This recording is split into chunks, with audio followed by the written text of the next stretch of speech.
Compare, la sentiste che è lo ciuccio? Io no. E quanto l'avete? Sapete che volevo vi dico? Se ci cacciavo l'occhio allo ciuccio mio. Perché compare lo volete orbo? Che mi pare a me, che ci resto la versione una volta.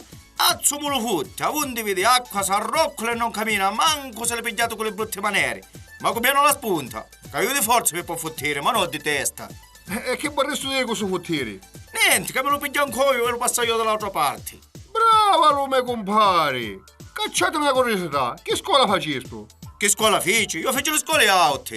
E a onde arrivasto? A onde arrivai? Allo quarto piano, che ciò sopra non potevo arrivare che andavo solare. E pensate un poco, che mi sono pure vicino alla finestra per pigliare il sole. E perché compare? Io vai a scuola mi abbronzati. Perché? Perché si pensavano che maturo come lo pomodoro e invece allupato restai. Vabbè, va, capisciamo tutto. Torniamo al discorso del ciuccio. Sì, che è meglio. Dicetemi voi come posso fare. Vabbè, muovi tu un consiglio. Pigliate una pipa bruciente, lo spezzate a due e incirumentite a mezzo come si chiama e vedi che facci. Compare, come io che ho fatto? Assatemi ieri che potrei meglio. E che vi sbattevo? Io compare fici come mi diceste voi.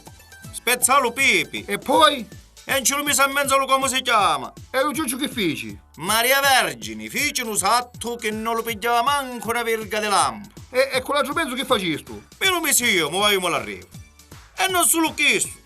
Che poi quando lo pigliai non so se fu lo sporzo o fu lo pipi. All'occasione avevano un pente di roba di fuori che compare non vedevo.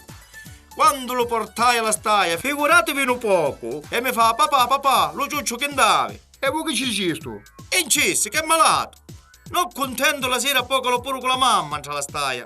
Non ci morse sto benedetto ciuccio malato. Quando la mia moglie vette lo male che andava via. E che ci E che monda via tanta salute patrita.